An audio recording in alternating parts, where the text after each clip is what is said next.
o que eu quero com uma SAF? Onde eu quero chegar com uma SAF? Eu quero me equiparar à potência do Flamengo? Legal. Quem que você tem que trazer? Que tipo de investidor? Onde você tem que buscar? No mercado brasileiro não tem nenhum investidor que consiga transformar um clube de médio porte no Flamengo. Não tem, não existe. Então você tem que olhar lá fora. Na verdade, quando alguém fala do Vasco, a gente tem que lembrar que é uma das torcidas mais apaixonadas do país. E você sangrar um clube desse, você tá sangrando aquele cara que compra ingresso, aquele cara que vai ao clube, que vive aquele clube. Não tá sangrando o empresário que foi lá e tentou, ou o outro executivo que pegou a caneta. Não, esses caras vêm, vão e passam, mas o torcedor ele vai ficar, ele vai passar paixão pro filho dele. Quando o City entrou no Bahia, o Ferran falou assim, olha, eu não prometo o título pra agora, mas eu digo pra vocês que num horizonte de 10 anos, a gente terá títulos nacionais. É uma mentalidade absolutamente profissional, vencedora e pautada essencialmente na longevidade. O Vitória é um colosso em termos patrimoniais. Ele tem um complexo que ele deveria chamar de Cidade do Leão. Então, o meu objetivo lá é desenhar um processo de SAF que seja palatável para o clube. Um dos relacionamentos mais harmônicos, mais bonitos que eu conheço do futebol brasileiro é o Bavi. Os clubes têm um relacionamento muito interessante no nível profissional, né? Na camada de gestão. Hoje teve, talvez, a melhor assembleia deliberativa da história da Libra. Dentre os vários assuntos tratados, aprovou-se a criação do Comitê de Integração de Ligas, cuja finalidade específica agora é juntar os dois blocos e se tornar uma liga única.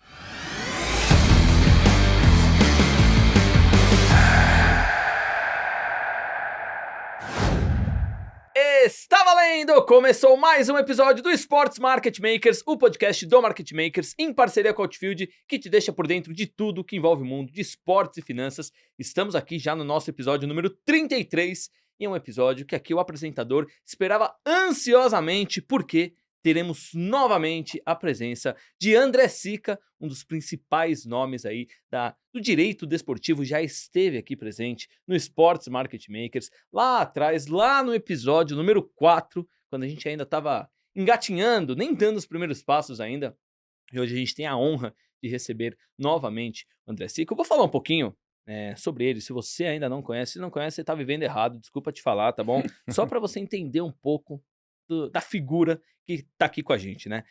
Ele se formou em Direito na PUC, lá em 2003. Ele fez o seu mestrado lá na Inglaterra, né? Não é para qualquer um. Ele trabalhou durante 9 anos e meio no Pinheiro Neto, que é um dos maiores escritórios de advocacia do Brasil. E há 15 anos e meio, ele é um dos sócios da CSMV Advogados, né? Ele ali é o S, né, do CSMV, o S de Sica. Atualmente, ele presta serviços para 10 times da Série A e 4 times da Série B.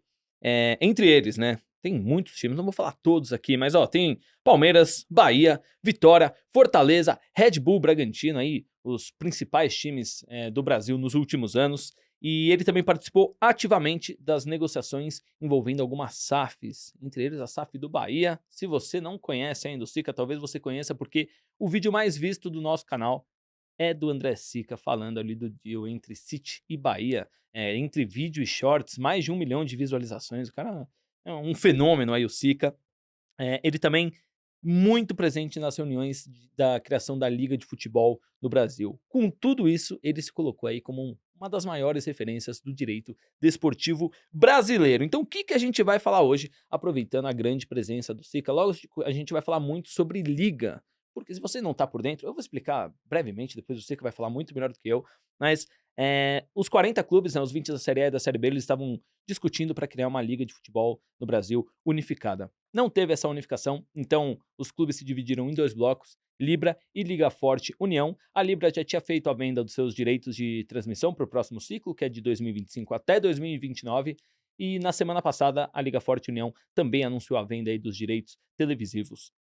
O que muda agora, já que todos os clubes venderam aí os seus direitos de TV? Como que ficou essa divisão entre Libra e Liga Forte União? Quais serão os próximos passos? Teremos no futuro a formação de uma liga unificada? E o que isso pode trazer de benefício para o futebol brasileiro? Também a gente vai falar muito sobre SAF. A gente está entrando aí no 4º ano pós-aprovação da lei da SAF.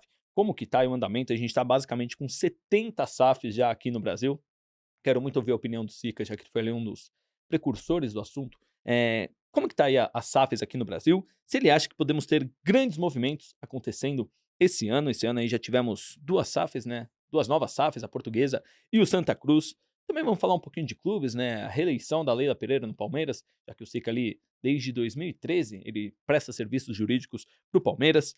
Quero que ele faça uma análise do Bahia, entender um pouco mais a filosofia do Grupo City, e também o rival do Bahia, o Vitória, contratou aí a CSMV Advogados para fazer um plano ali para o Vitória possivelmente virar SAF no futuro. Muita coisa legal para a gente acompanhar. Você já entendeu que esse tipo de conteúdo você não vai encontrar em nenhum outro lugar. Então, para começar bem o episódio, já deixa o like, não deixa para depois. Eu esqueço de deixar like no meu próprio vídeo, não faça que nem eu. Deixa o like. Se você não é inscrito, inscreva-se no Sports Market Makers e acompanhe nossas redes sociais para ficar por dentro de tudo. Não falei meu nome, como sempre esqueço, tá tudo bem. Marcelo Colaneri aqui e ao meu lado, o senhor Pedro Oliveira, um dos fundadores aí da Outfield, principal gestora que investe em esportes no Brasil. Pedrão, novamente André Sica aqui conosco. O que podemos esperar desse baita episódio?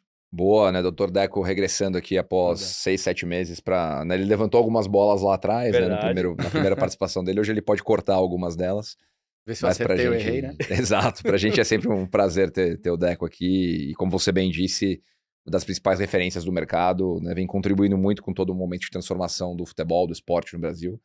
Então, para todo mundo que estiver assistindo aí, fica ligado que vai ser uma aula, como sempre. É isso. Então, ó, a primeira pergunta que eu vou fazer pro Sica, eu vou fazer diferente da vez passada. Vez passada, o Thiago Salomão estava aqui. Quando ele estiver assistindo o episódio, um abraço pro Thiago Salomão.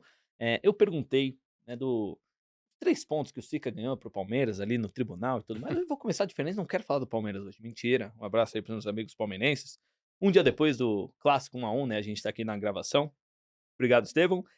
Sica, então vamos lá. Para você falar aqui com a nossa audiência pela primeira vez, lá em 99, quando você entrou na faculdade de Direito, lá na PUC, você já sabia que você queria o direito desportivo? Se você não sabia, como que isso cruzou aí o seu caminho? A gente tá falando aí de 26 anos atrás. Conta um pouquinho pra gente, lá no início da sua trajetória e, claro, muito obrigado por estar aqui novamente. Cara, que pergunta boa. Obrigado por ela. E, Marcelão, obrigado por me receber de novo.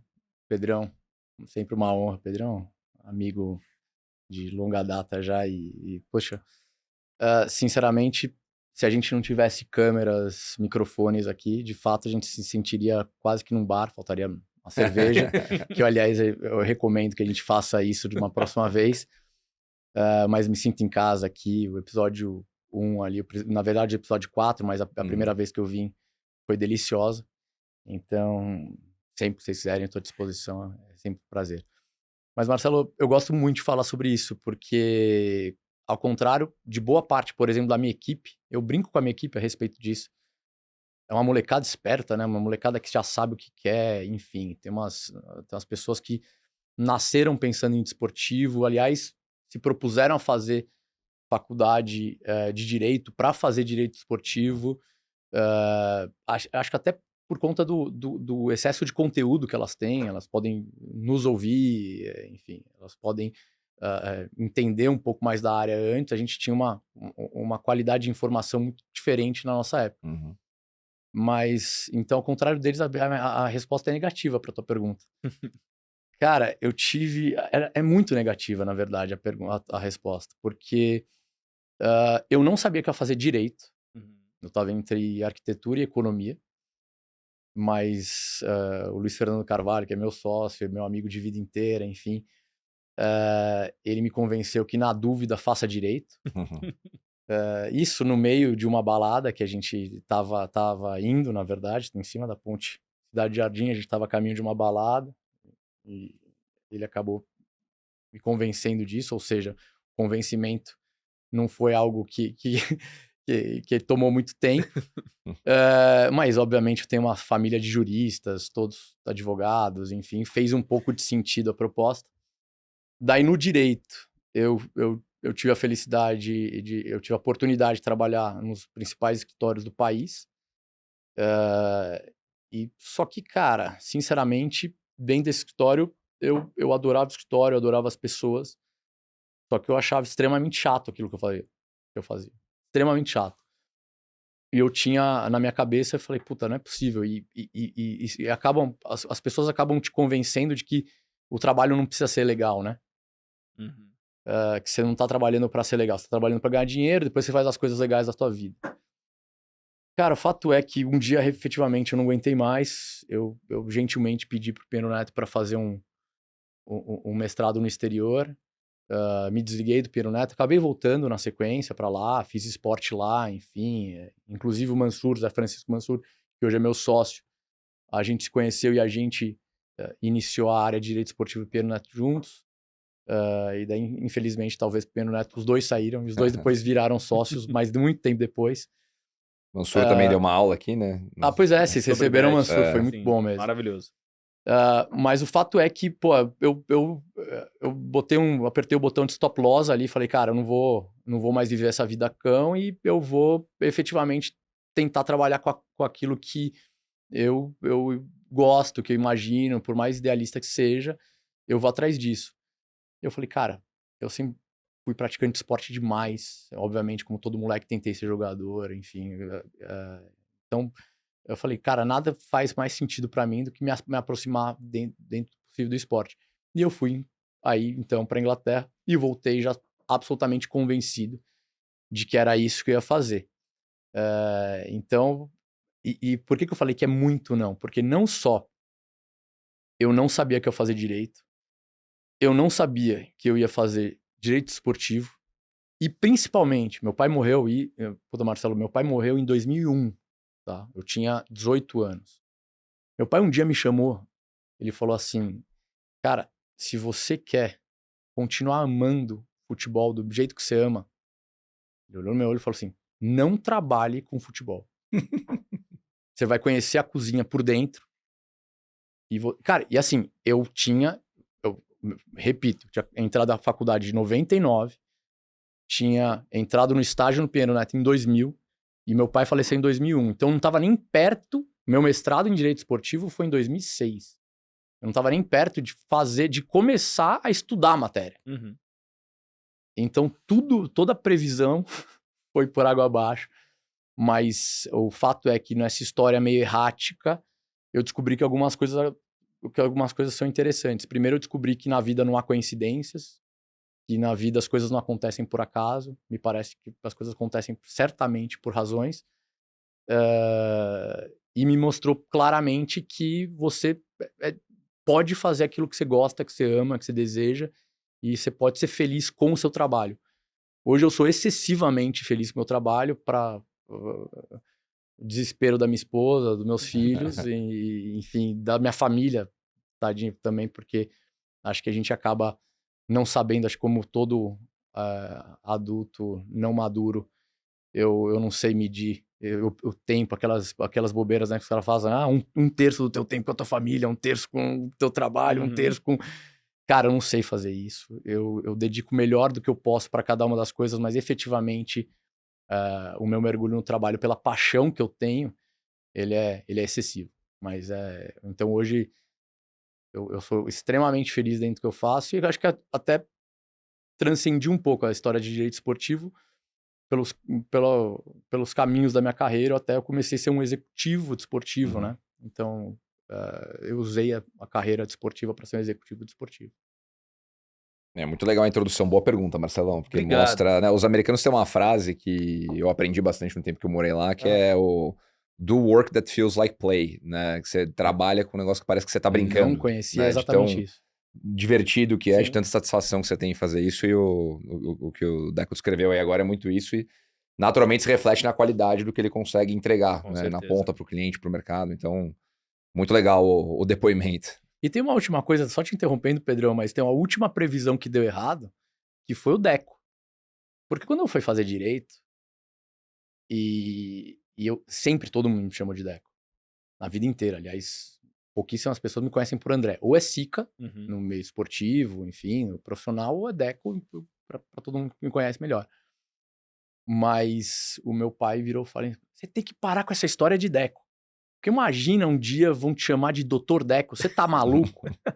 Vocês não têm ideia do número de pessoas que hoje me chamam de Dr. Deco. Então, acho que faz parte das previsões erradas que deram certo. Legal demais esse cara. Falei que o cara tinha história, falei que o cara é da hora. E assim, ó, agora sendo bem sincero com vocês, eu fiz toda uma pauta aqui pra gente conversar. E aí o Sica, ele chegou aqui, a gente grava, né, logo depois do almoço. Hoje a gente tá gravando um pouco mais tarde, porque o Sica, ele estava numa reunião. E aí ele falou, pô, cara, uma reunião aí que aconteceu, foi uma das melhores reuniões aí, envolvendo aí esse tema de ligas que a gente vai falar. Não sou eu que vou falar da reunião. Vou mudar aqui toda a estrutura. E Sica, eu quero que você fale pra gente que reunião foi essa, o que vocês conversaram e por que foi uma das melhores reuniões aí, desde que se pensa em liga de futebol no Brasil. Putz, vamos lá e fazendo um disclosure preliminar, eu posso falar sobre isso, até porque a Libra acabou de soltar uma nota e todo mundo vai saber nos jornais e na internet a respeito da reunião, que na verdade era uma assembleia deliberativa. Então, hoje teve, Marcelo, talvez a melhor assembleia deliberativa da história da Libra, tá? Com a totalidade dos clubes, a totalidade dos presentes. E a Libra, eu acho que a gente chegou num momento do movimento de liga muito interessante, em que os dois blocos comerciais que se transformaram as diferentes ligas, elas já fizeram seu trabalho preliminar, que foi a venda, seu enxoval comercial. Ok. Então parece que, principalmente quem ainda não havia vendido, enfim, tirou um peso das costas.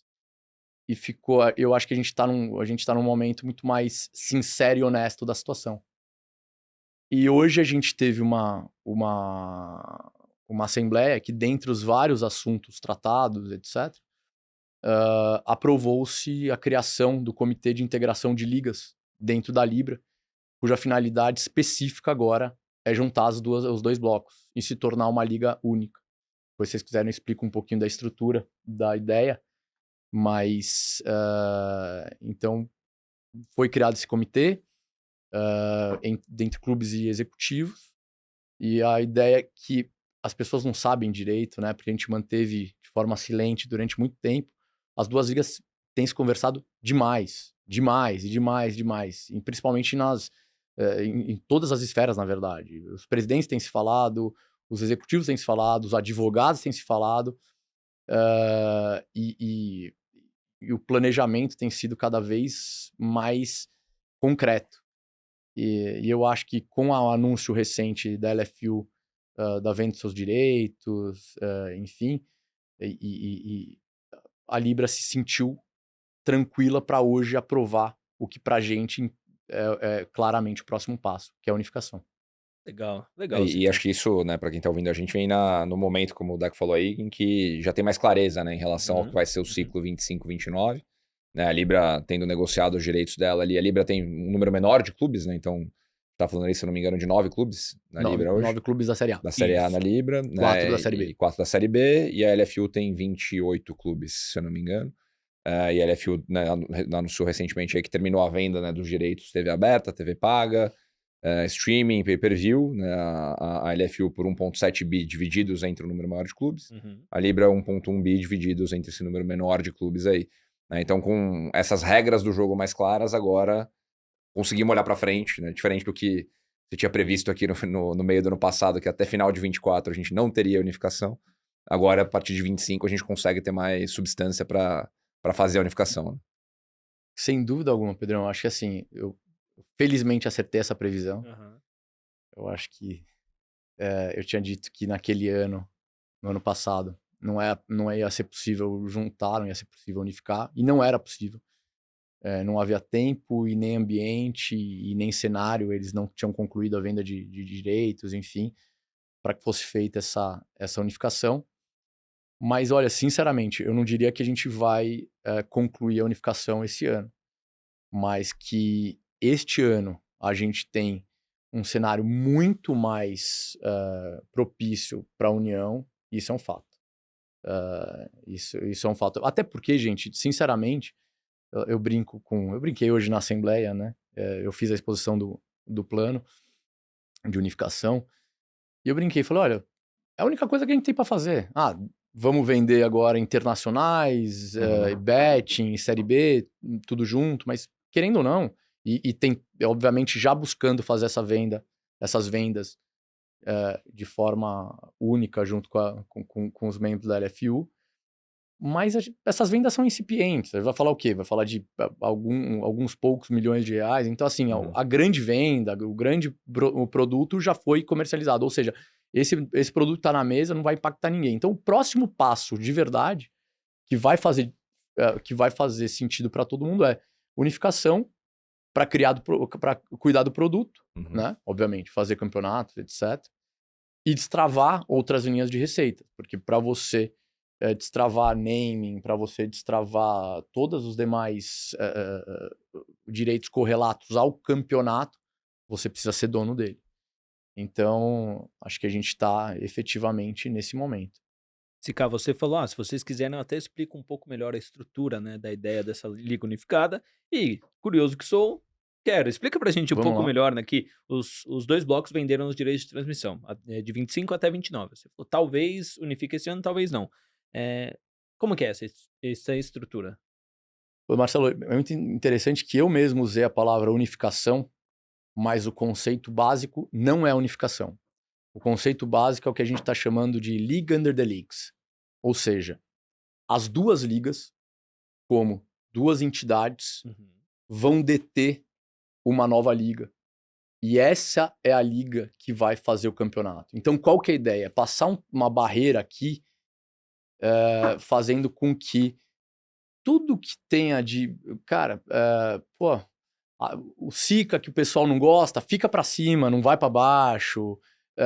Cara, investidor... Cara, cada liga lida com as suas soluções, com os seus BOs e com as suas questões. Mas as duas ligas detêm unicamente uma nova liga que vai ser responsável por fazer os campeonatos e responsável por fazer a venda dos direitos decorrentes deste campeonato. Então, por isso que a gente está chamando de League Under the Leagues. E para chegar nesse objetivo, a ideia foi constituir um comitê de integração em cada liga, né? Então, a gente tem do lado da Libra os clubes Palmeiras, Red Bull Santos e Paysandu que se dispuseram a fazer parte desse comitê, obviamente na figura de seus presidentes. Eu e o Silvio Matos como executivos anexos e para dar apoio ao processo e para liderar esse processo de forma profissional. Do lado da LFU, pretende-se que eles elejam, e isso, pelo amor de Deus, eu não posso falar pela FU, e isso é algo que a gente tem negociado, enfim, mas eles vão dizer se vão fazer um comitê como a gente fez, ou se vão nomear uma única pessoa, isso obviamente vai deles. E esses comitês ou pessoas, eles vão se unir justamente para começar a desenhar e tratar da estrutura e da governança da Liga Under the Leagues. Então, esse é o desenho macro. E a ideia justamente é tratar de forma muito profissional, é fazer o departamento de competições, departamento de registro, enfim, preencher todas as caixinhas que uma liga responsável por um campeonato deveria. E para isso a gente quer contar com empresas de mercado, de headhunter, que achem profissionais que possam preencher essas caixas, enfim. Então, o plano é ousado, é delicado, mas é muito fácil de fazer. Sinceramente, assim, ele vai apresentar suas dificuldades? Vai apresentar, vai ter que haver uma clara discussão sobre fair play financeiro, por exemplo. Vai ter que ter uma clara discussão sobre calendário, que obviamente são algumas premissas que tem... A gente brinca de... Essas premissas precisam dar um match para que a gente consiga fazer as coisas acontecerem. Mas o principal problema já está fora da mesa, que era principalmente o primeiro ciclo de direitos. Agora, sinceramente, os problemas que estão por vir, que não são poucos, mas são, pelo menos na minha perspectiva, são menos desafiadores. Eu acho que eles são, vou usar uma palavra que não existe, mas eu sempre gosto dela, são fazíveis. São fazíveis. E com tempo, né, para fazer. Acho que essa é a diferença do que o tempo foi se esgotando para negociação no ciclo anterior. E agora tem tempo para debater essas questões, né? Que a gente sempre falou, né, entre quatro paredes, falamos aqui várias vezes, eu e o Marcelo com os convidados. As coisas acabaram indo pro lado do dinheiro antes de discutir produto, porque todo mundo tinha necessidade de resolver o problema financeiro, né, e de negociar a principal linha de receita. Quando, na verdade, o caminho certo seria ter feito o inverso, né? Vamos fazer essa discussão do começo para falar do calendário, da padronização de gramado, da profissionalização da arbitragem, dos produtos que você vai criar, das propriedades comerciais, enfim, tudo que vai ser feito agora. Mas agora tem tempo para que isso ocorra da forma natural. E isso vai de encontro com o que eu falei, porque, na verdade, se você for pensar, no fim dessa cadeia, além de cuidar do produto, além de cuidar de algo que é dos clubes, etc., o próximo passo é o dinheiro também. Por quê? Vamos voltar para o dinheiro depois. Voltar para o dinheiro, porque agora tudo que a gente tinha para negociar que efetivamente dava dinheiro se esgotou. Agora você precisa abrir, destravar novas linhas de receita, e você só vai fazer cuidando do campeonato. Então, para poder proporcionar. Mas sobre o tempo, Pedrão, tem uma questão interessante. Apesar de existir esse tempo, o ideal é que se faça de forma extremamente célere, porque depois que você integrar as ligas, eu fizer a liga abaixo das ligas, falando em português, né? O pessoal da Faria Lima gosta do inglês, né? Sim. Mas a hora que a gente fizer a liga abaixo das ligas, a gente tem que fazer um campeonato. Então, assim, ou seja, para fazer um campeonato, o tempo já não é tão... Vai ter que criar tudo do zero. Né? Não é tão curto assim, então não é tão longo assim, não. Então, o desafio é grande, mas talvez seja fazível. Boa, perfeito. E até pegando esse gancho no fazível, né, no que vem depois, eu estava essa semana falando com alguns investidores que estão no futebol lá na Europa, e curioso, porque a gente falou muito nisso aqui, é uma opinião que eu tenho, né, e queria ouvir a sua opinião também, porque eu acho que ela é otimista, mas eu imagino que em até 10 anos a gente possa ser a terceira liga do futebol global, atrás de Premier League e La Liga. E ouvindo isso de caras que não tem clube aqui, mas tem clube lá, em ligas que não são a La Liga e a Premier League, me deu um estalo que talvez esteja gente acompanhando o que está acontecendo aqui, que a gente nem imagine ainda, né? Então, você também imagina que a gente pode chegar nesse top 3? Tudo, Pedrão, eu imagino que sim. Eu acho que em termos de prazo você é muito mais esperto para falar sobre isso do que eu.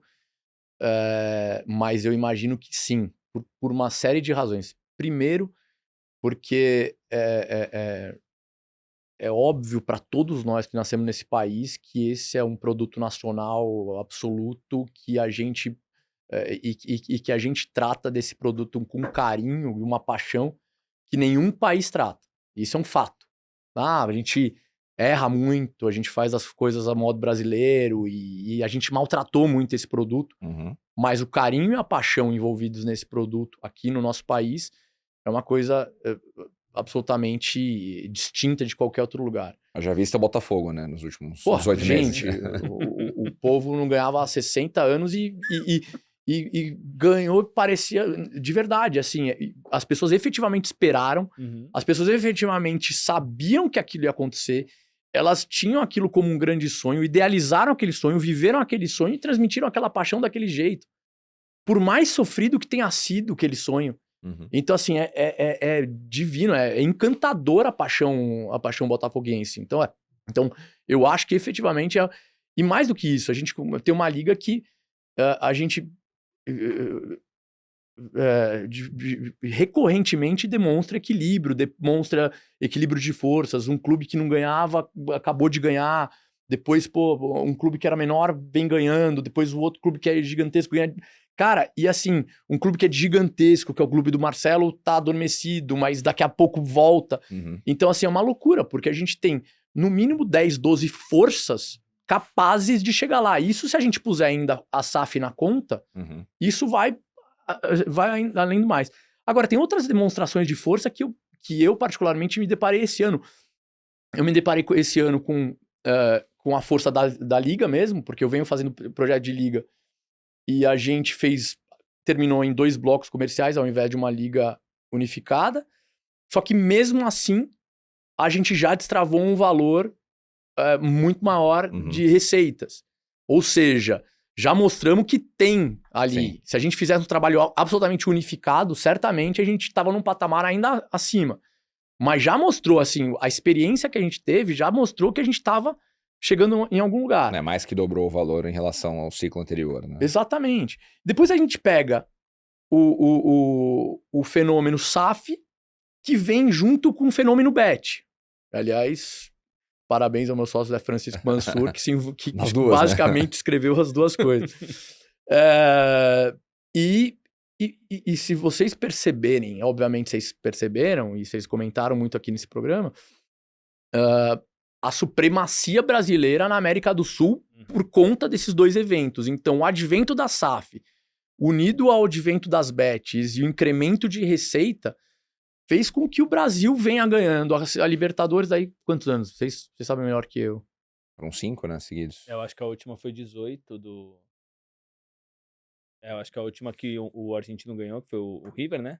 O River ou Boca, foi em 2018. Então, assim, a gente vem ganhando sistematicamente e com brasileiros fazendo a final, sistematicamente.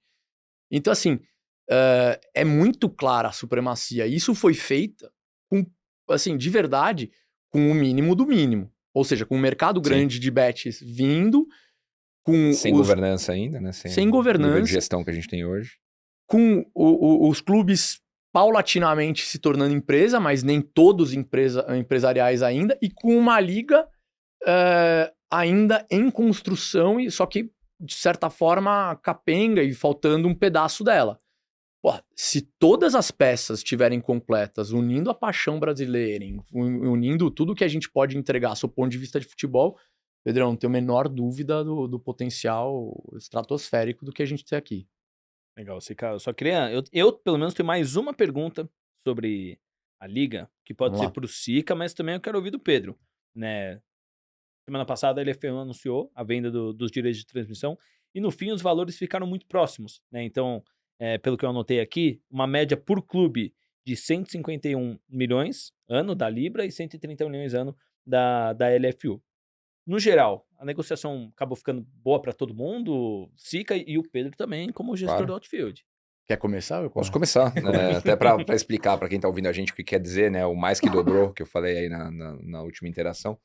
Né, a gente estava olhando para um ciclo que foi de 2019 a 2024, em que os clubes de Série A recebiam ali por ano, em média, né, da detentora dos direitos, que era a Globo, pouco mais de 1 bi de reais, né? A gente tá falando ali de 1,3 bi por ano, né, da Globo pagando para todos os clubes participantes do Campeonato Brasileiro, para TV aberta, TV fechada e pay-per-view. A gente traz agora para uma nova realidade que, somando 1,1 da Libra com 1,7 da LFU, a gente tá falando de 2,8 bi de real por ano. Então, mais que dobrou aí o valor, né, que a Globo e outras emissoras agora, né, incluindo aí o YouTube, a Amazon, estão pagando pelo produto futebol brasileiro. Então, quando a gente fala que o potencial pode ser muito maior, né, do que a gente tinha antes, e aí fazer um parênteses aqui, porque a gente falou disso muito lá atrás, quando a discussão de liga começou, e a gente tem que dar o mérito para a Globo também, né? Muita gente pinta a Globo como vilã no futebol brasileiro, e eu pessoalmente acho que o que a Globo fez nos últimos 40 anos tem que ser reconhecido também, porque o produto futebol brasileiro que a gente consome hoje foi a Globo que inventou.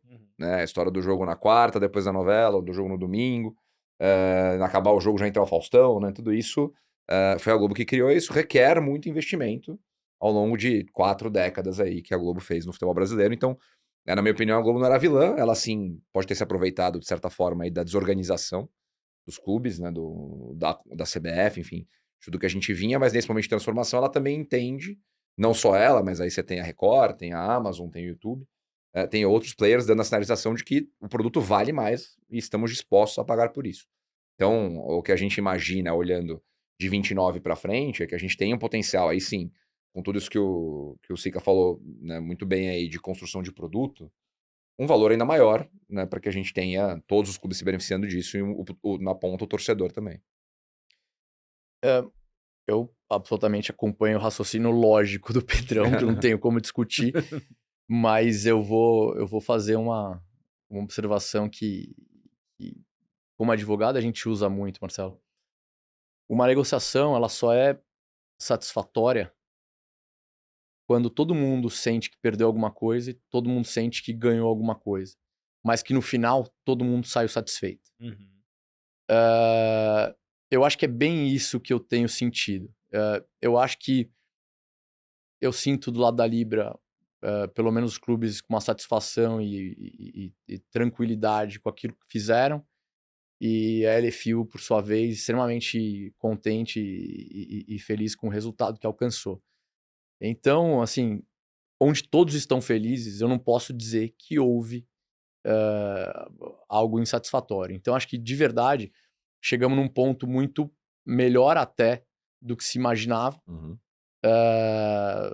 Eu acho que havia algumas incertezas nesse processo. Sim. Como que a Globo lidaria com esse processo, se a própria LFU conseguiria lidar com alguns problemas de venda que teriam. Houve a entrada do Corinthians, que foi bastante importante para eles. Então, assim, de uma forma geral, o resultado foi bastante satisfatório dentro daquilo dos percalços que a gente estava, que a gente podia experimentar.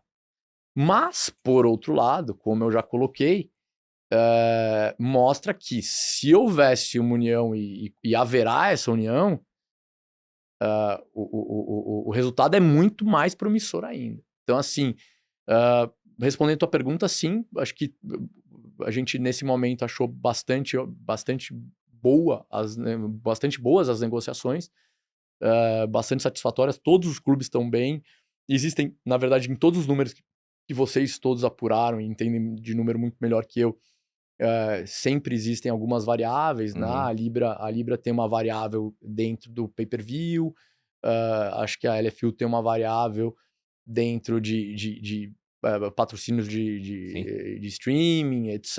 As placas de publicidade. Placas de publicidade, que podem compor algum acréscimo nesses números, mas assim, 3 dentro, 3 fora, acho que tá tudo bem. E essa é a parte boa, tá tudo bem, dá para seguir a vida, dá para todo mundo levantar a cabeça, viver e falar, bom, vamos para a próxima etapa, que foi exatamente isso que a gente fez. Perfeito. Sica, eu falei que era a última pergunta sobre vamos Liga, lá. mas não é a última. Tá bom. Acabou de surgir mais uma aqui, porque você falou, todos os clubes estão, né, satisfeitos, Libra e LFU. E aí eu já imaginei os 40 clubes, 20 da Série A e 20 da Série B. Mas a Liga, ela vai cuidar da Série A e B. Série C e D não, assim como o campeonato estadual também não. É isso, né? Exatamente isso. Campeonato estadual tem uma questão, obviamente, desculpa, gente, uma questão, inclusive, de calendário, mas isso a ser composto, gente, a gente tem as dúvidas e os problemas, a gente já sabe exatamente quais são, estão todos na mesa, e a gente tem que adequar e verificar qual vai ser o papel do estadual dentro de um futuro do futebol brasileiro.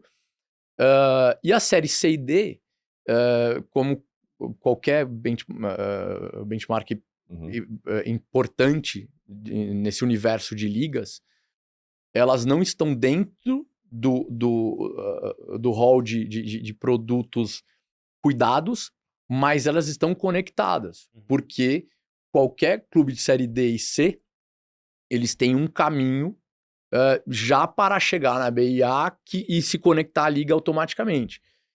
Então hoje, por exemplo, na reunião da Libra, estavam presentes como membros, o Guarani e o Brusque, que são de Série C, eram de Série B, vão, se tudo der certo, retornar para a Série B, vão fazer um trabalho legal, e continuam como membros, só que não como produtos cuidados.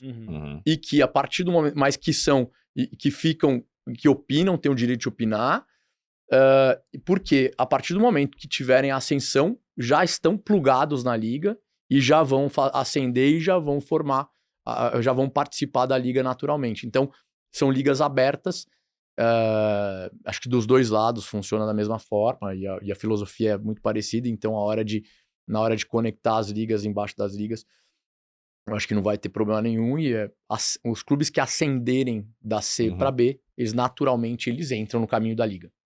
Até esse ponto do benchmark é importante, né? Se a gente olhar para o futebol europeu, via de regra, as ligas cuidam das 2 primeiras divisões, né? Então, na Bundesliga é assim, né? A Bundesliga 1, a Bundesliga 2, na Premier League a Premier League e a Championship, né? Então você tem essa lógica, né? Na França, Ligue 1, Ligue 2, né? Pra eu praticar meu francês Aí aqui. sim. Liga 1 e Liga 2 estão dentro do chapéu da Liga, a Liga 3 não tá. Então, essa lógica que ele descreveu aqui, ela já existe, né, em outros lugares do mundo. E até se você for pensar, né, como as discussões de Liga começaram lá em 2020, nesse processo você teve clube que nem Nossa estava Senhora. em divisões nacionais, né? É Se verdade. pegar o Atlético, que está hoje na Série B, ele não estava nem disputando É nada, verdade. né? Na época que a discussão de Liga começou. A Ferroviária fez Série D, Série C, Série B, agora vai disputar a Série B também. Então mostra que, de fato, a estrutura tem que estar aberta, porque vai acontecer um movimento de subida e de descida também de quem não tiver com tudo em dia, né? E eu aproveitar a tua fala para lembrar um personagem incrível dessa história toda. Vocês conheceram um diretor do Sampaio Corrêa chamado Pérez, e Sampaio Corrêa já não está entre os clubes da Série A e B, mas, gente, durante o processo desses 5 anos, o que o Pérez trabalhou pelo processo, e a gente, felizmente, tem a gravação de tudo isso, isso é um material interessante que a gente tem colecionado. Bom, o cara foi extremamente ativo. E certamente, com o retorno do Sampaio, se manterá ativo. Então, assim, foi o que você falou. Acho que todo mundo, a seu tempo, a sua maneira, contribuiu muito. O Belintani era o presidente do Bahia e líder do movimento de liga, né? Lá em 2020.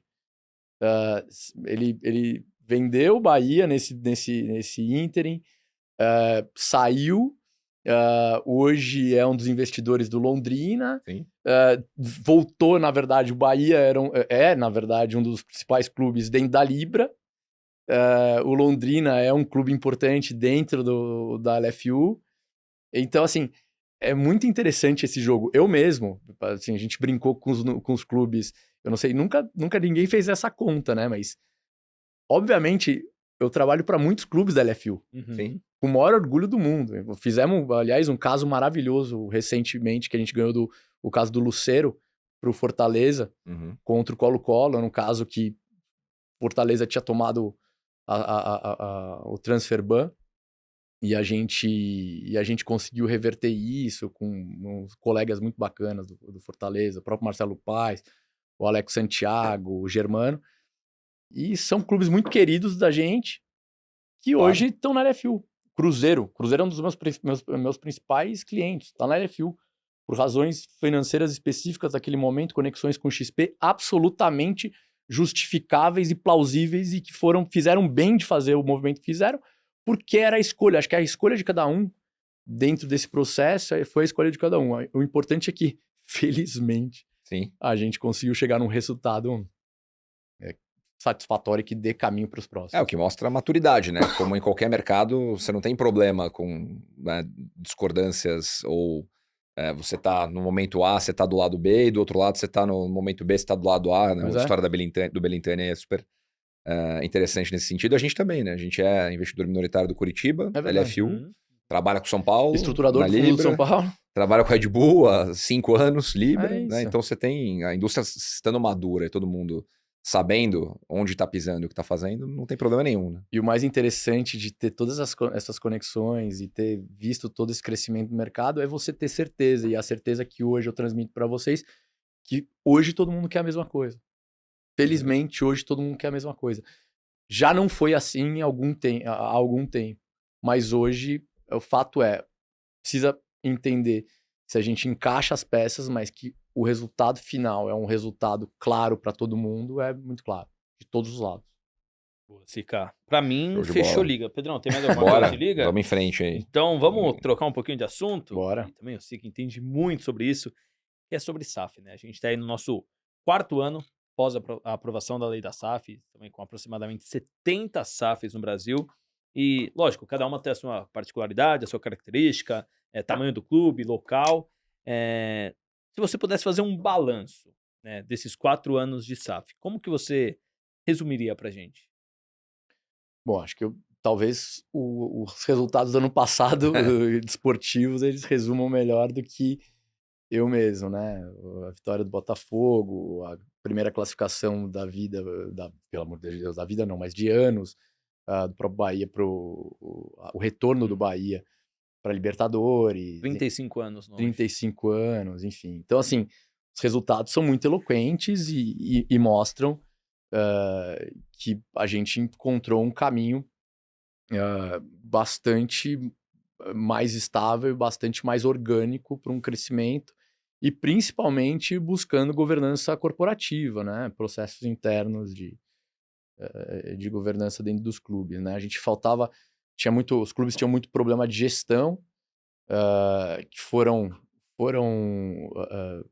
de certa forma equacionados com a entrada dos CEOs. Eu já, no primeiro episódio que eu estive aqui, no episódio 4, eu elogiei muito os CEOs, acho que nominalmente, e volto a elogiá-los, porque hoje eles fazem a diferença profunda.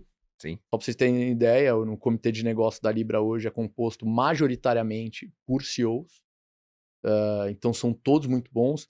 São tão bons, e o Pedrão ele é testemunha pessoal disso, são tão bons que hoje existe uma escassez de CEOs no mercado, porque todo mundo os quer, né? Então,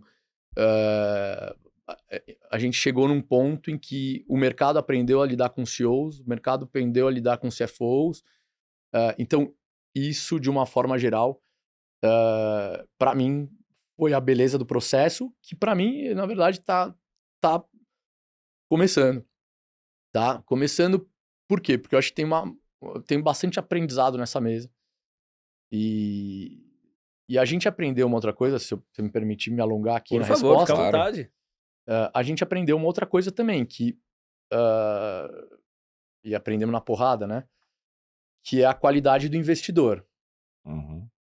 E eu acho que para a próxima onda, acho que os clubes estão cada vez entendendo melhor que antes de saber se você quer ir para uma SAF, antes de saber qual que é o processo que você está disposto e antes até de você saber o preço que você vai cobrar ou vender o teu clube ou a tua participação no capital social da tua SAF, o principal trabalho do clube é entender quem é o seu parceiro, é entender quem está entrando. Mais que parceiro, né? Quem é o seu dono? Quem é o seu O dono? seu acionista majoritário. Quem é o seu investidor, exatamente. Quem é o seu acionista majoritário? Porque esse cara é o cara que vai tocar a vida do teu clube, a vida da tua paixão, e o interesse dele tem que ser legítimo, o bolso dele tem que ser efetivamente fundo, o plano dele tem que ser efetivamente viável e tem que combinar com o teu plano, tá? Então, o que a gente fala muito e percebeu muito dos clubes nesse processo, e que os clubes agora estão começando a entender, e agora que estão começando a entender, no meio do caminho muitos deles não perceberam, antes de entender, vou virar SAF ou não vou virar SAF, eles vão começar a entender o que eu quero com uma SAF. Onde eu quero chegar com uma SAF? Eu quero me equiparar à potência do Flamengo? Pô, legal. Então, vamos lá. Quem que você tem que trazer? Que tipo de investidor? Qual o perfil dele? Onde você tem que buscar?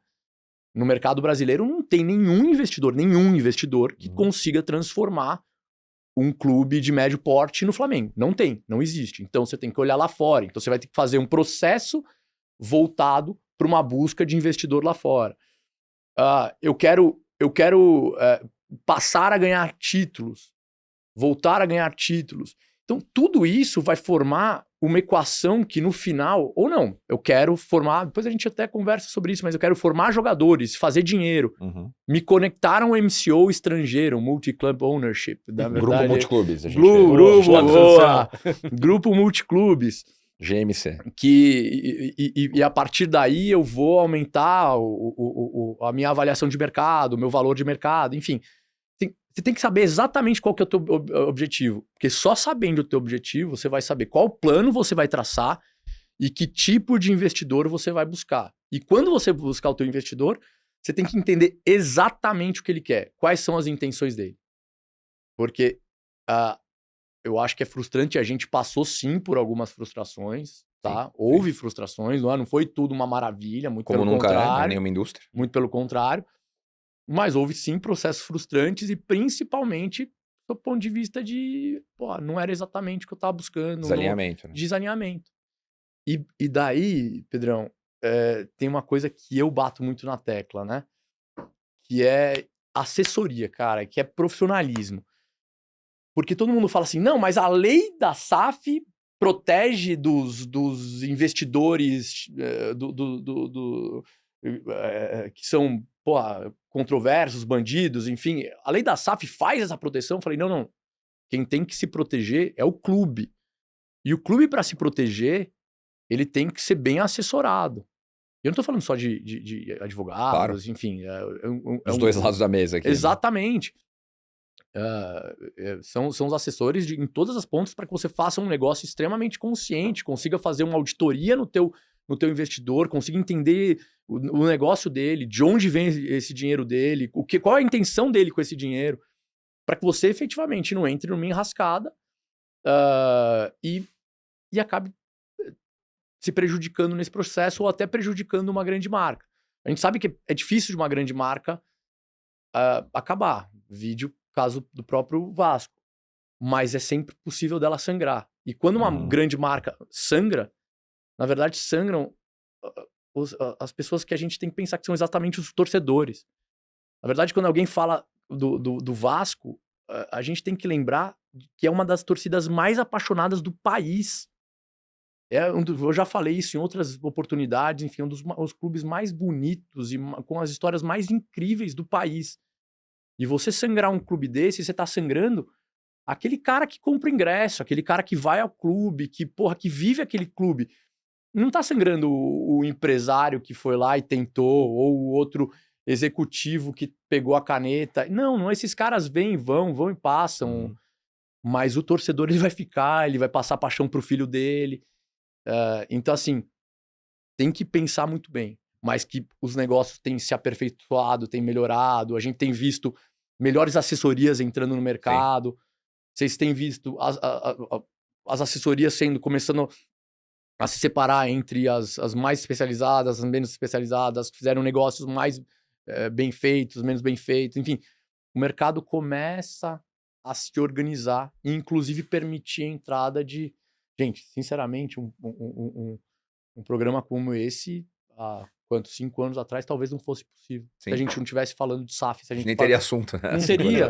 Se a gente estivesse falando de investimento. Se a gente estivesse falando, é meio tosco falar isso, né? Sendo fruto e objeto do condado, né? E original. Mas, assim, se não fosse efetivamente a própria entrada da Faria Lima, dos investidores... Claro, do capital institucional, do né? capital institucional. Então, assim, o processo, ele tem se aperfeiçoado e está se embelezando cada vez mais, mas ele cada vez mais vai apresentar novos desafios. Tem um novo desafio, Marcelo, que eu sempre digo, e eu vou citar um outro cliente meu, o Matt, da Clave, que a gente estava discutindo outro dia, ele estava falando para mim, Sica, como é que você está enxergando os investidores atualmente? Eu falei, olha, para mim, como eu coloquei para vocês aqui no programa, assim, hoje existe uma escassez porque os grandes e mais qualificados investidores nacionais, eles já se posicionaram, aqueles que tinham vontade. Eu não estou falando aqueles que não entraram ainda, e vocês são melhores do que eu para saber quem está querendo entrar ou não entrar. A gente sempre aceita novos players, digamos assim, ou novos jogadores. Mas, daqueles que estavam dispostos a entrar, a maioria deles se posicionou. Mas o mercado brasileiro ainda trabalha muito mal a entrada de investidores estrangeiros. Sim. Muito mal. Eu recentemente eu fiz uma rodada de conversas com os escritórios americanos para conversar sobre MCOs americanos, grupo de... Como é que chama? Grupo Multiclubes. Grupo Multiclubes. E a sensação é que eles absolutamente ainda desconhecem o processo. E eles absolutamente desconhecem, inclusive, o tamanho do nosso mercado e a possibilidade de crescimento do nosso mercado. Então, assim, o nosso próximo trabalho também, além de entender quem são os investidores, é alcançar grandes investidores, principalmente internacionais. E só voltando num ponto também que você levantou, que eu acho que é muito válido, né? A gente tá aí entrando no 4º ano pós-lei, e tem clubes indo para a 2ª, 3ª, 4ª tentativa, né? De fazer uma SAF, de achar um comprador ou um investidor. E você vê mesmo a evolução nesses clubes, né? A gente tem clube É que verdade. tá trabalhando com a gente, inclusive, né? Assessoria jurídica, assessoria de negócio, que tá na 3ª tentativa dele de SAF e agora aprendeu muito nas outras 2 Pois anteriores. é. Né? O que deu certo, o que não deu certo, e agora tá fazendo um processo mais diligente, caminhando com todas as instâncias que precisam ser caminhadas. Não, um dos nossos clientes que está exatamente na 2ª tentativa, pô, tem uma parte da torcida, uma parte do conselho, fala assim, mas vocês já foi lá, fizeram tudo errado, isso aqui. Calma, gente. Vocês efetivamente fizeram tudo errado. Não é o processo que tá errado, não é a lei da SAF que tá errada, não é o veículo, mas vocês passaram por um processo errado, pelas razões erradas, da forma errada. Se a gente corrigir o processo, a gente vai chegar num resultado satisfatório, mas precisa corrigir o processo. Não é fazer por fazer. Simples assim. Você falou do Vasco ali, até arrepiou um pouquinho, tá? Que Mas discurso difícil, zica. né? E você falou também até de outras formas de SAF, né? Acho que a gente tá caminhando aí para uma evolução de SAF no Brasil. Você até falou uma SAF de base, né? Uma SAF de formação. É um projeto que você acredita que vai crescer aqui no Brasil? Marcelo, eu vou te falar, as pessoas prestam pouca atenção nas SAFs que eu tô chamando de SAFs formadoras, Uhum. mas é um produto que tem se multiplicado a olhos vistos. Eu tenho a honra de trabalhar com o Paulinho e para Vivi no Prato da Casa, né? Que é justamente o clube do Paulinho. Paulinho ex-Corinthians. Paulinho né? ex-Corinthians, tá no Corinthians, Mirassol agora, né? E eu me dei conta daquilo que eu fazia, e eu fazia porque é o seguinte, o Paulinho foi um dos meus vários clientes nesse segmento, mas um dia a Vivi me pediu, a Vivi é a esposa do Paulinho, ela me pediu para fazer uma apresentação para os investidores. E quando eu fui fazer a apresentação para os investidores, eu me perguntei o que eu estava vendendo, né? Uhum. Basicamente isso. E eu percebi que, na verdade, eu estava vendendo uma empresa de formação de atletas, ou seja, uma SAF formadora, que eu já tinha feito 10, só que eu nunca tinha percebido, ou na verdade parado para prestar atenção nesse perfil. No posicionamento do No que é. posicionamento.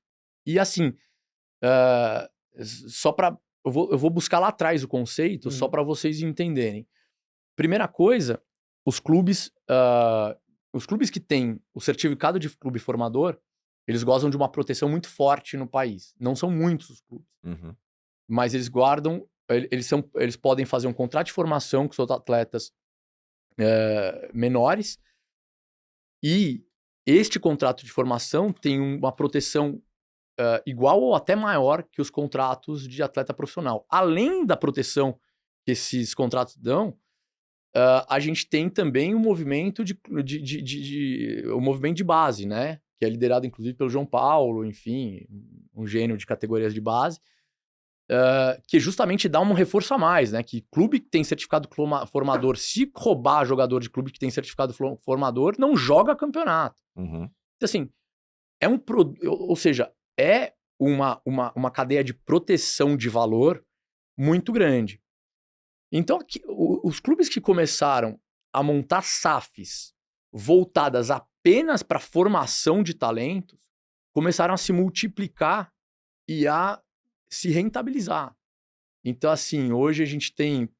eu adoro o projeto do Vital, por exemplo, que eu convido vocês a conhecerem também, que é incrível, ou o projeto da SSA, que são clubes de baixo orçamento, mas por trás deles, com executivos muito fortes e muito centrados no objetivo, com uma metodologia muito clara de formação, entendendo que esse clube é certamente a entrada ou aonde um clube grande vai pescar, então ele não é o destino final do atleta, mas ele é a iniciação do atleta, ou seja, ele aumenta o alcance da formação brasileira, da base brasileira, da capilaridade, né, que a gente chama. E a partir daí, ele, ao mandar para grandes clubes, São Paulo, Palmeiras, Corinthians, enfim, ele acaba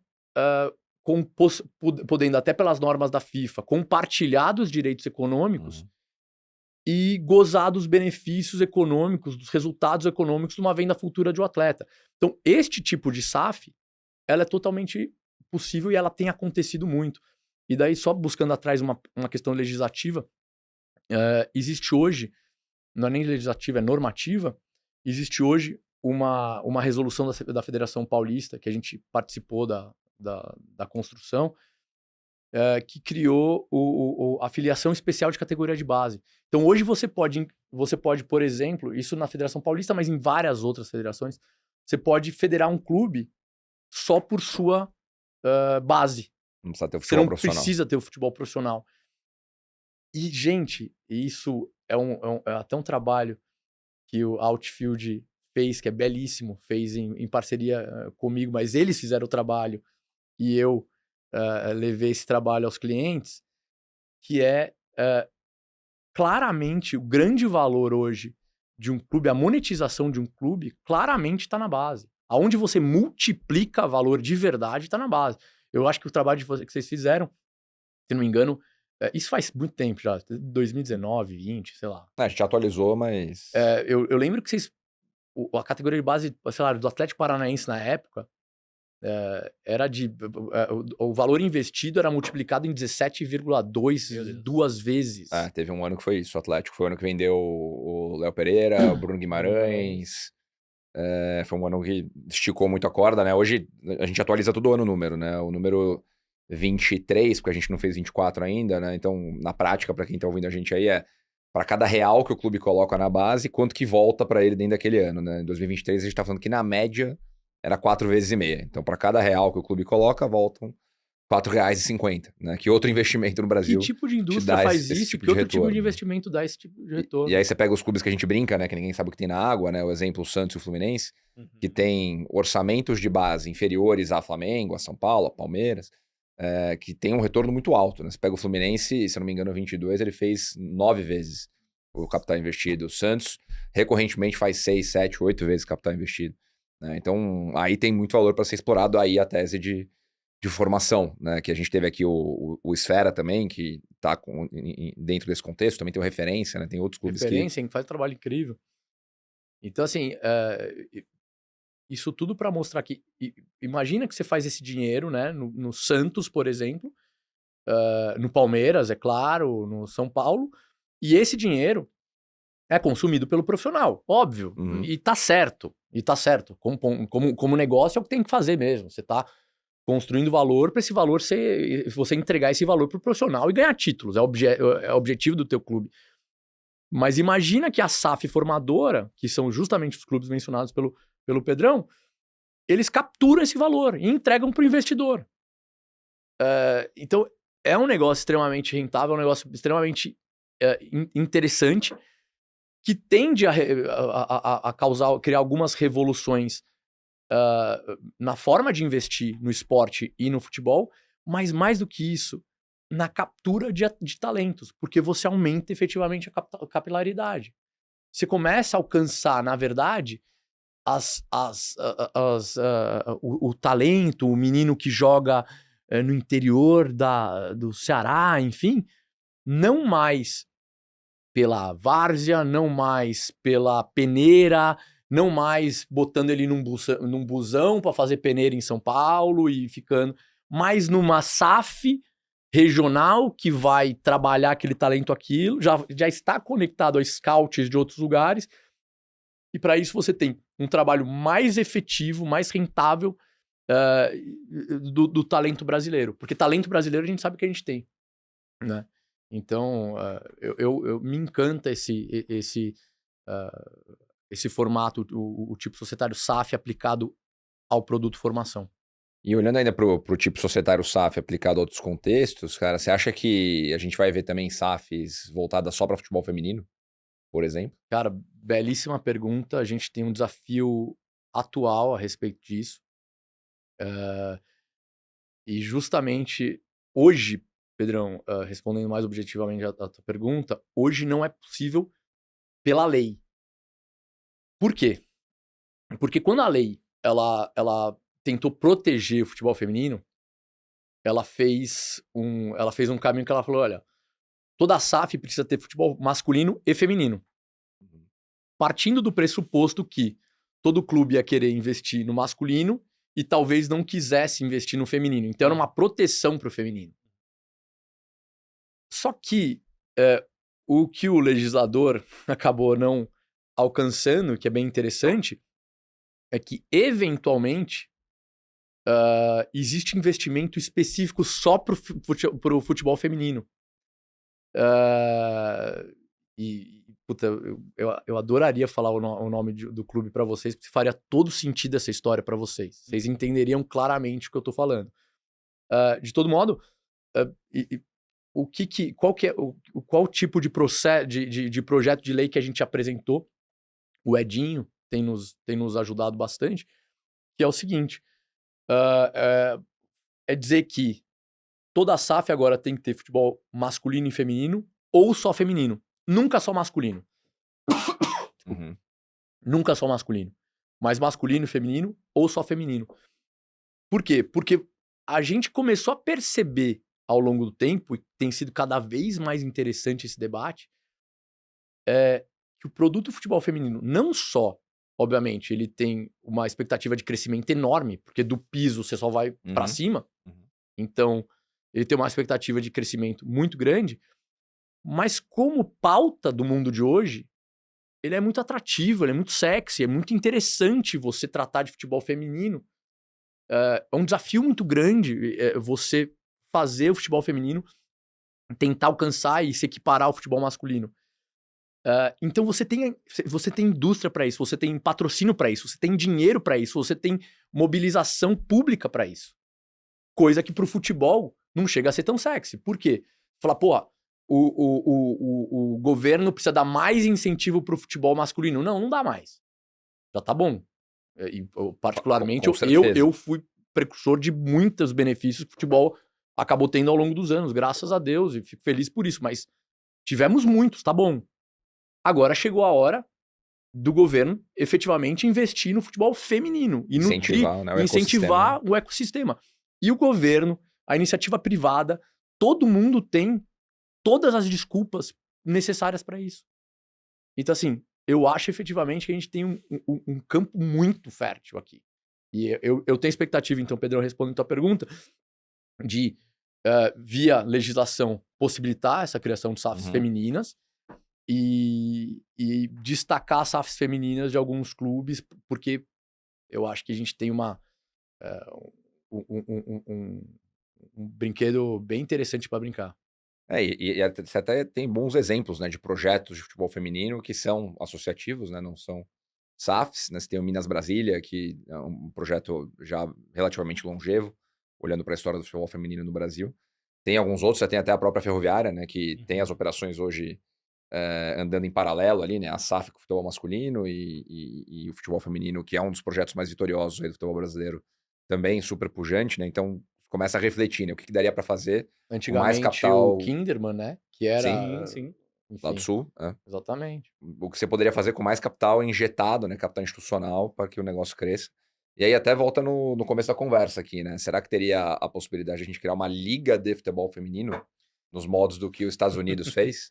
O Pedro tem usado muito bem as nossas conversas pré-podcast, mas, Pedrão, sim, eu acho que, assim como eu relatei o campo fértil para a gente pensar em SAFs femininas, eu acho que é mais fértil ainda o campo para a gente criar uma liga feminina. Primeiro porque não existe nenhum impedimento legal. Então, já começamos de um ponto de partida mais interessante, porque a gente não tem que mudar nada, é só fazer. Segundo que, ao contrário do futebol masculino, eu diria para vocês que praticamente não tem divergência. Porque todos os clubes têm interesse, todos os clubes querem. E mais interessante é o fato de como a gente percorreu tanto caminho no futebol masculino para fazer a liga, a gente já Já tem uma receita, né? Exato, a gente já preencheu boa parte do receituário. Então a gente já sabe o caminho. Se a gente precisar, agora falando como advogado, até sob o ponto de vista de documentação, a gente já está muito bem assistido.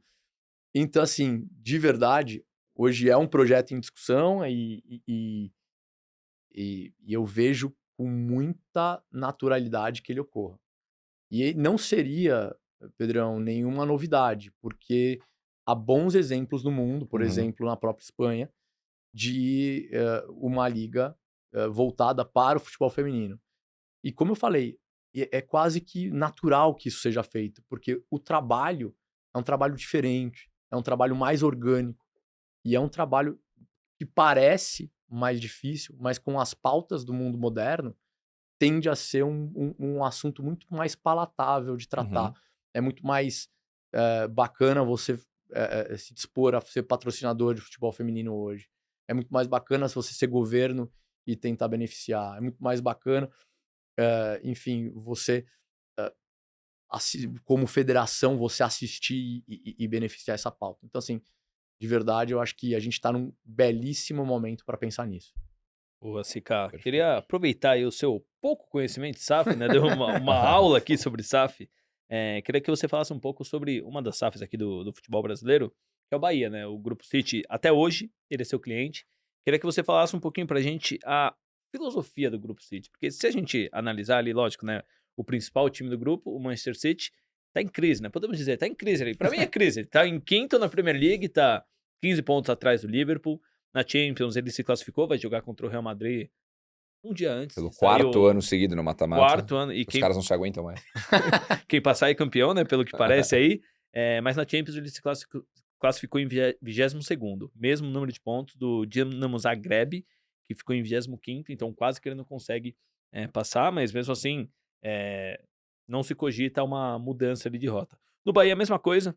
Ele foi para o Libertadores, como você falou, 35 anos depois. E o Ferran Soriano, ele bancou o Rogério Ceni no passado, quando tinham muitas críticas, ele elogiou muito o trabalho do Rogério Ceni, falou que não é uma estratégia do City ficar trocando de treinador, como a gente, infelizmente, vê no Brasil direto. Como que é essa filosofia do Grupo City e o quanto ela é diferente da realidade do futebol brasileiro? Bom, vamos começar pelo final. Ela é extremamente diferente do futebol brasileiro. Ela é uma mentalidade absolutamente profissional, vencedora e pautada essencialmente na longevidade. É um projeto montado para ser longevo, para grandes prazos, por um simples fator. Marcelo, eu acho que como a gente trata de futebol, é besteira falar isso, mas assim, obviamente todo mundo tinha que ler o livro do Ferran, que a bola não entra por acaso. E ali você percebe claramente o que está por trás da filosofia, que é o seguinte: existem modelos matemáticos por trás do que acontece dentro do futebol. Se você tem uma folha salarial maior, isso automaticamente é revertido em mais pontos no campeonato. É feio falar isso, principalmente no nosso país, em que se gasta sem perceber, etc. Sem ter essa correlação, né? Sem ter, mas qual que é o ponto? É que o Grupo City, o Bahia, eles têm essa correlação de forma objetiva, de forma profissional. Ele sabe exatamente o que ele está fazendo. Como diz o Ferran, não existe correlação direta entre valor investido em transferência, isso é muito interessante, e pontos e títulos ganhos. Mas existe sim uma correlação direta entre o volume que você paga e quando você tua folha de pagamento e o número de pontos que você tem. Então, a partir do momento que você tem uma clareza técnica daquilo que você vai investir versus onde você quer chegar, se você esticar isso no tempo, ou seja, se você fizer isso de forma longeva, certamente em algum espaço do tempo você vai alcançar aquele resultado. E é isso que o Grupo City vende e prega e concretiza, que é exatamente o modelo do City. O City não colocou, o Manchester City não passou a ganhar no minuto em que o grupo foi formado, em que foi adquirido pelo fundo árabe. Ele passou a ganhar a partir do momento que ele implantou a mesma metodologia durante tempos e tempos e foi se aperfeiçoando naquela metodologia. Então, assim, o que a gente tem que até lembrar, e eu não sei se todo mundo lembra disso, mas quando o City entrou no Bahia, o Ferran falou assim, olha, eu não prometo o título para cá, para agora, mas eu digo para vocês que num horizonte de 10 anos, a gente terá títulos nacionais. Que é a certeza matemática do projeto. E mais interessante disso tudo é que existe, na verdade, uma cadeia produtiva dentro do Grupo City. O Grupo City se tornou tão grande, tão grande, tão grande, que ele começou a se aperfeiçoar em todas as frentes. Ninguém sabe, por exemplo, que o Grupo City hoje ele é um grande desenvolvedor de software e, inclusive, comercializador de software dentro do esporte. Porque ele passou tanto tempo desenvolvendo... Para ele? Para ele, Sim. Em todas as esferas, ele desenvolveu a gestão para ele, desenvolveu software para ele, desenvolveu metodologia para ele, que ele consegue agora vender isso para o mercado. Ou seja, virou um subproduto da metodologia deles, ou seja, do pensamento do grupo. Então é muito interessante. Então, a pergunta sobre o que tem de diferença é tudo, basicamente tudo. Eu diria o seguinte, a gente tem também como cliente querido, queridíssimo, que é o Red Bull, desde 2011. Aliás, posso fazer um parêntese importante, retificando o que você falou no começo? Eu não trabalho pro Palmeiras desde 2013, eu trabalho desde 2009. 9? Com o Beluso. Com o Beluso. Mas em determinado momento É você que houve saiu. um hiato, exatamente. Ok. Eu saí em 12 com o Tirone e o Paulo Nobre nos recontratou. E em 11, eu fui contratado pela Red Bull, pela Áustria. E eles também, assim como o Grupo City, claramente eles acreditam em longevidade, em trabalho longevo, etc. Ah, não, mas puxa, os resultados não têm sido... Gente, calma, é um projeto para permanecer, para se perenizar. Ele pode passar por problemas, assim como o Manchester City tem passado nesse momento. A gente vai desajustar, a gente vai errar. Todo mundo que tá nessa mesa erra, todo mundo que tá no mundo erra. É o famoso não olha a foto, olha o filme. Né? Exato, não olha a foto, olha o filme. Então, assim, grandes projetos de grandes grupos multiclubes Boa. são absolutamente pautados em longevidade. E boa parte do que o Deco estava falando aí, né, eu adoro essa discussão porque ela vai muito voltada porque a gente olha, que é a eficiência financeira, né, o ROI, né, para cada real que você gasta, quanto volta em venda de jogador, quanto volta em ponto na tabela, porque ponto na tabela te dá título, ciclo virtuoso, né, te dá mais dinheiro. E dentro do que você falou tem a segunda derivada, né, que é quanto mais eu gasto com folha de pagamento, mais pontos eu tenho no campeonato. Só que a minha folha de pagamento tem que estar em campo. Então, Perfeito. 70% da minha folha de pagamento tem que estar nos 11 jogadores que mais jogam. Né? E aí é o que o City sofre. Porque quando o De Bruyne machuca, quando o John Stones machuca, quando o Rubem Dias não tá bem, ele não tem reposição.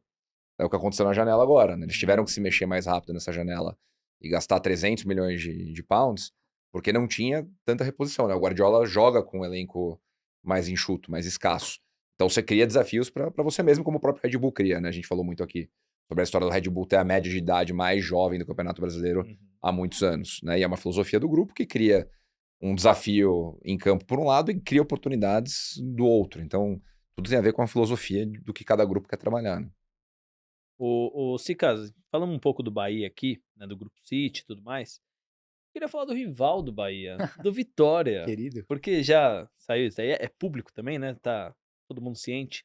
O presidente do Vitória, o Fábio Mota, contratou, né, TSMV Advogados, como é a principal escritório que entende de SAF do Brasil, e você está provando isso, para discutir um modelo de SAF, né, para o Vitória. Eu até peguei uma frase do Fábio Mota aqui, que eu queria... a minha pergunta vai muito em cima da frase dele. Abre aspas para ele. Ele falou: o pensamento de SAF começou quando começamos a organizar a vida do clube. Não adianta tentar fazer SAF devendo a todo mundo. O Vitória hoje está com suas contas em dia e pronto para receber o investimento. Fala um pouquinho, como é que está esse processo do Vitória se tornar uma SAF, esse modelo de SAF, e o que o Fábio Mota quis dizer com estar pronto para receber um investimento? Tem clube que quer virar SAF, mas ainda não está preparado para isso? Ótima pergunta para variar. Antes, eu acho que é legal contextualizar. Primeira coisa, o Fábio Mota é um dos dirigentes mais divertidos do país. Gente, quem não o conhece, recomendo que o conheça. Em todo momento é um prazer estar do lado dele. Ele é muito incisivo e ao mesmo tempo espirituoso. Então tem sido uma experiência maravilhosa. Também é bom contextualizar uma coisa que eu adoro, que é a falta de noção das pessoas do relacionamento existente entre clubes nos bastidores.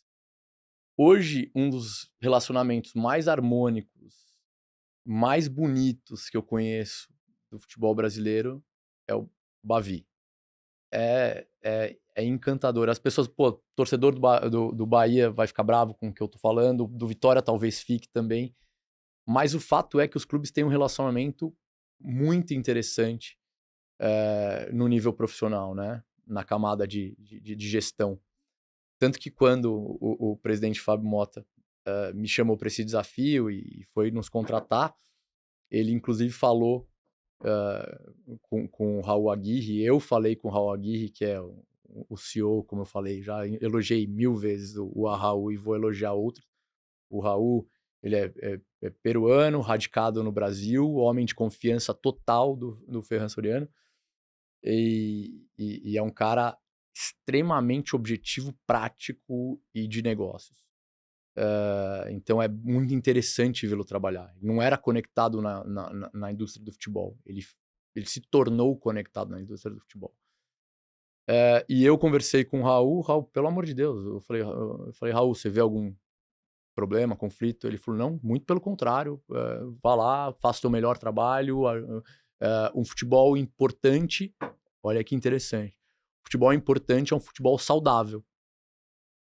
Eu preciso de um rival saudável aqui no nosso estado e a gente vê com ótimos olhos esse processo pelo qual o Vitória está passando. E daí eu venho para a tua pergunta, Marcelo, que é o processo pelo qual ele está passando. Não foi o Sica que colocou o Vitória no caminho. Foi a atual gestão que colocou o Vitória no caminho e tudo começou com uma reestruturação de dívida. Então eles fizeram uma RCE, que é um regime centralizado de execuções. Eles desoneraram folha. Plano de pagamento na CNRD. O plano de pagamento na CNRD. Tem uma pauta recente, seríssima, né, que foi a divergência com o Corinthians. Porque enquanto o Vitória estava com um problema de se manter na Série A, ele se recusou a investir muito mais porque não cabia no seu bolso. O rival paulista entendeu que deveria seguir por outro lado. Mas tudo isso mostra, e sem falar de Corinthians, falando de Vitória especificamente, mostra a responsabilidade como se tratou o projeto. Então, Vitória entrou nessa rotação de reestruturação, revitalização do clube. E foi notado em campo, né? Lembrando que fez Série C, Série B, Série A seguido, né? Perfeito. Mas por uma visão interessante do Fábio e da gestão dele, que, sinceramente, eu como paulistano, enfim, eu nunca tinha me atentado e eles sabiam muito bem do que estavam fazendo, do que estavam tratando. Além da grandiosidade do clube em campo, né, do Vitória, o Vitória é um colosso em termos patrimoniais. O Vitória eu até brinquei com o Fábio outro dia, falei, eu acho que ele tem um complexo que ele deveria chamar de Cidade do Leão, porque é assim, são 6 ou 7 campos, acho que são 6 terminados, 7 por fazer, campos de categoria de base, escolinha, enfim, tudo na mesma linha do Barradão. Então você tem um complexo de milhares de metros quadrados à disposição do próprio Vitória, que terminam no Barradão, que é um estádio construído na encosta Ou seja, ele tem ele é uma escultura dentro da própria natureza local, o que faz dele extremamente bem acabado. Por exemplo, uma possível reforma do Barradão, transformar o Barradão, por exemplo, numa arena, seria muito mais simples de acontecer do que boa parte dos outros clubes, porque ele já tem uma estrutura natural a serviço dele. Então, e acho que nem eu e as pessoas não tinham entendido essa fortaleza que era o próprio Vitória. Então, dentro desse espectro, a própria diretoria parou e falou, gente, a gente tem tudo isso, a gente é tudo isso, seja como marca, seja como patrimônio, seja como conquista, é um time que conquista, que conquistou, enfim, é uma potência, não deixa de ser uma potência notável. E a gente não pode estar em situação ruim. Então vamos passar por um processo de realinhamento, porque assim como o Corinthians, por exemplo, o Corinthians, assim, um realinhamento do Corinthians do ponto de vista de gestão pô, pelo amor de Deus, a gente como palmeirense até torce pro Corinthians não fazer um bom trabalho por um tempo, porque se ele der uma virada ali pro profissionalismo, o Corinthians deslancha. Que foi o que o próprio Fábio e a gestão dele perceberam. Falaram, bom, vamos dar uma ajeitada, porque o meu contexto aqui é muito forte. Então eu vou reajeitar, porque o resto se realinha sozinho. E foi batata, foi exatamente o que aconteceu. Série B, Série C, Série C, Série B, Série A. Se manteve, até ajustou bem o time, aliás, fiquei bem espantado sob o ponto de vista técnico, porque não é fácil ajustar time em campo, e ajustaram durante o campeonato com psicológico baixo. Então, reajustaram, e nesse processo tive a felicidade de ser uma peça que foi trazida para contribuir. Então, o meu objetivo lá o meu trabalho designado, o escopo do meu trabalho é desenhar, justamente como eu falei para vocês, um processo de SAF que seja palatável para o clube, e não precisa ser em curto prazo, pode ser em longo prazo, é estudar os melhores modelos do ponto de vista jurídico, técnico, patrimonial, que caiba dentro do próprio objetivo dos clubes, do clube e dos torcedores, que esse é o principal, e ao mesmo tempo se combine com objetivos de eventuais investidores, porque também tem o seguinte, não adianta você fazer uma SAF que você acha incrível, etc., mas para você que ninguém quer comprar também. Isso é um papo que, inclusive, eu tive com o próprio conselho eu tive uma reunião incrível de conselho, reuni com algumas centenas de conselheiros do Vitória para explicar os processos, inclusive para quem quiser acho que tá no próprio YouTube essa reunião. A gente apresentou o processo de SAF para eles, como funcionava, etc. E uma coisa eu disse, a gente vai fazer o possível dentro daquilo que é atrativo. Porque também não adianta você fazer um modelo de SAF que não seja atrativo. Porque daí você fica com a SAF para você, guarda, senta em cima dela e beleza, abraça a SAF e não fala mais dela.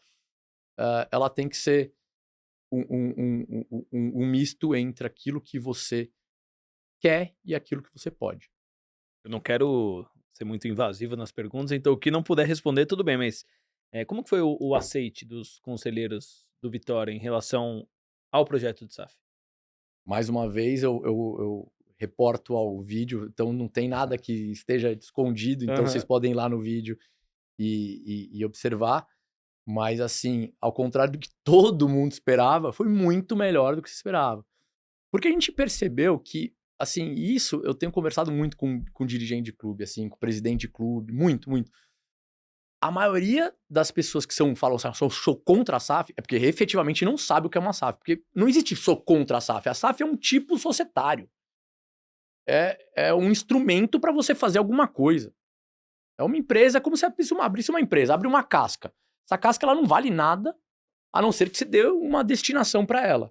E a menos que você toque ela bem no dia a dia. Exato. Né? Então, assim, então não existe sou contra a SAF. Existe, sou contra vender meu patrimônio, sou contra... Não, gente, mas pode fazer uma sem vender teu patrimônio. Mas você pode fazer uma que você seja minoritário. Enfim, majoritário. Mas daí talvez você não venda. Então, dentro disso, eu acho que eles demonstraram, pelo menos no convívio que eu tive com eles, uma compreensão maior do processo e eu não senti nenhum tipo de hostilidade. Eu senti mais uma receptividade no sentido, beleza, Sica, faz teu trabalho aí, mostra pra gente. Se a gente gostar, beleza. Se a gente não gostar, a gente te dá tchau e vambora. Que tá certo, tá no jogo. A gente tá aqui pra isso. Muito bem, é isso. Pedrão, você tem mais alguma Boa. aí? Eu matei a minha última que eu tinha aqui do Vitória. Acho que passamos por tudo, cara. É só fazer uma última, né, até voltando no primeiro papo que a gente fez aqui, no episódio 4, que a gente falou muito sobre a continuidade, né, do Palmeiras. Verdade. Das gestões do Palmeiras, né? Oi, o Salomão Desde ia o- brigar comigo que eu não ia perguntar da Leila. Meu Cadê Deus. ele, aliás, hein? Ele Pô, tá- tô sentindo falta Eu não da sei se presença quando o dele. episódio for ao ar, se ele já estará de volta, mas ele viajou, foi pra Fortaleza, se eu não me engano. Então tá. Miniférias aí de Tá Salomão. bem, Tá, então tá num bem. bom lugar. Tá bem, tá melhor que a eu- gente nesse momento. Mas a gente fala muito aqui, né, de reforçar o que é bem feito, e o Palmeiras tem essa trajetória muito consistente aí nos últimos 12 anos, né, desde que o Paulo Nobre assumiu, depois com o Maurício Gagliotti, com a Leila, com todas as pessoas que passaram por lá, e você muito participativo dentro desse contexto, né? Então, como é que você enxergou a reeleição dela, né, esse segundo mandato dela, que já entra no momento em que, marcado aí pela saída da Crefisa, a entrada de um novo patrocinador, então uma série de movimentos acontecendo, mas com o Palmeiras cada vez maior e mais forte, né? Puta, Pedrão, eu vou responder pra você o que eu respondo pros meus amigos, o que eu respondo pros meus filhos, pra minha esposa, na minha casa. É encantador trabalhar com a Leila. É encantador. O que ela vende é o que você compra mesmo. Porque, de fato, ela é uma mulher forte, ela é uma mulher que sabe fazer gestão, decidida, toma decisões rápidas, não necessariamente acerta todas, mas é muito convicta daquilo que faz. Eu acho que ela sempre teve sucesso na sua vida profissional fora do futebol, mas chegou a ser até uma surpresa para quem estava no futebol. A primeira mulher, não a primeira, né, porque teve a Patrícia, mas assim, a única mulher atualmente num grande cargo de um grande clube. Obviamente todos os holofotes sobre ela, e ela demonstrou que efetivamente ela entrega. Então a gente tem aprendido muito com ela, não só no Palmeiras, na Libra, os presidentes, depois é engraçado, depois vocês tiveram a oportunidade de conversar com os demais presidentes, a presença da Leila, ela é esperada, as pessoas querem que ela esteja, a opinião dela é qualitativamente muito importante. Então, sobre todos esses aspectos, primeiro, dizer que eu tive o maior prazer do mundo em trabalhar a primeira gestão com ela e tô tendo e tive a maior felicidade com essa recondução e permanecer na equipe dela, porque, assim, é um aprendizado todo dia e, de fato, pro clube é muito importante. A Leila, ela vive essa questão da longevidade, ela entende que o trabalho a longo prazo ele é melhor. Por isso que ela insiste todo o tempo em permanência de Abel. Por isso que ela protege todo o tempo os executivos dela, que são muito bons. Gente, Anderson Barros, o cara é bicampeão da Libertadores. É bicampeão. Gente, assim, na minha casa eu falo o seguinte: fulano é bicampeão da Libertadores, você tá proibido de criticar. Você tá proibido. E mais os outros, todos os outros campeonatos ganhos, né? Não, sim, fora todos os outros. Então, assim, ela acredita nisso, ela entende isso, porque ela é executiva. Meu filho ontem, empatamos, Corinthians, não sei o quê. Falei, gente, empatamos com um gigante, jogando bem, puta espetáculo bacana, o goleirão fez uma baita defesa, baita pênalti que o Hugo pegou, e você vai reclamar do time, gente, fase classificatória, campeonato. Beleza, vai pra casa, se assistiu um baita jogo, teve o privilégio de assistir aqui, o papai assistia numa arquibancada horrorosa de concreto, ridícula. Então, assim, as pessoas... É engraçado, parece quase Perde a perspectiva, né? parece uma questão meio até mental. O vice-campeonato brasileiro ano passado. Vice-campeonato brasileiro, Vindo de um gente. bicampeonato. É verdade. E fazendo contratações poderosíssimas esse ano. Facundo, o Paulinho. Cara, o Paulinho é um monstro. Assim, pode dar errado? Lógico que pode dar errado. Tudo pode dar errado. Agora, você vai reclamar de uma gestão que faz isso? Não. Então a gente tem que entender que o futebol é feito de altos e baixos. Cara, campeões brasileiros. É um campeão só. Os outros 19 perdem. Então os outros 19 vão entrar em crise. Então, assim, efetivamente eu vejo muito mais mérito do que demérito. Então, a Leila, ela enxerga isso pelo nível de profissionalismo dela. E é nisso que eu acredito. Ela basicamente reflete na gestão dela, na gestão do Palmeiras, aquilo que eu acredito. E daí, diga-se de passagem, só fazendo uma coisa muito importante aqui. É muito louco, mas o Maurício vinha da mesma linhagem, o Paulo vinha da mesma linhagem, o Maurício foi incrível e um dos presidentes mais humanos com quem eu já trabalhei. O Maurício, além de ser um gestor, ele é um ser humano que liga para o ser humano, que se importa com o ser humano. Então o Palmeiras teve uma felicidade de 3 gestões ali que foram encaixadas. Então, assim, se tudo der certo, a gente tem um caminho de próximas gestões boas também, porque tem bons candidatos. O Palmeiras efetivamente tá pacificado. Tem o Bozzi que vem vindo aí, tem todo grande número de pessoas bem interessantes. Mas é isso, precisa obviamente tomar cuidado, porque nada é eterno. Então, uma coisa que eu sempre falei, eu falei pro Paulo, depois falei pro Maurício e falo muito pra Leila, é tentar, dentro do possível, perpetuar a qualidade de gestão. Então, eventualmente, alterar seu estatuto para que você crave no estatuto a profissionalização, demonstre que aquilo é cláusula pétrea, teu clube precisa trabalhar. Hoje, eu falei para vocês no primeiro episódio que tive aqui, o Palmeiras se diferencia por uma questão simples, por profissionalização, por deixar profissionais trabalharem com tempo, com critério, com índices de performance. A gente deixa pouco, menciona pouco o trabalho incrível do Chris Keller, que reiteradamente tem se mostrado uma fortaleza, além de ser um cara aguerrido, é um cara extremamente técnico. Então, deixa as pessoas trabalharem e coloque as pessoas profissionais em suas caixas. Resultado vai aparecer. Necessariamente vai aparecer. Então, essa nova etapa Tô ansioso para ver o decorrer dessa nova etapa com a Leila. E até final de 27? O mandato agora? São 3 anos? São 3 anos. Eu queria estar na crise do Palmeiras, né? Pois é. O meu time que tá em crise, pelo amor de Deus, que não sabe se o presidente vai continuar, que tá não sei quanto tempo sem ganhar título, desde 2019 que não ganha o Paulista. Primeiro tem que conseguir votar, né? Pra saber se ele vai ficar ou não, né? Vamos ver se na próxima votação realmente sai isso Na daí. terceira tentativa. Não, isso aí... Eu tava tão feliz na gravação aqui com o Sica, pô, não me deixa triste, não. Eu brinco com os meus amigos palmeirenses que eles não durariam uma semana torcendo pro Corinthians. Pelo amor de Deus. Mas você sabe que, assim, acho que isso é um estudo um dia pra alguém fazer, mas eu acho que depois você sofre e você fica forjado ao sofrimento e você vira um melhor torcedor. Sim. Então você foi assim, o São Paulino de antigamente, sinceramente, não é o mesmo São Paulino de hoje em dia.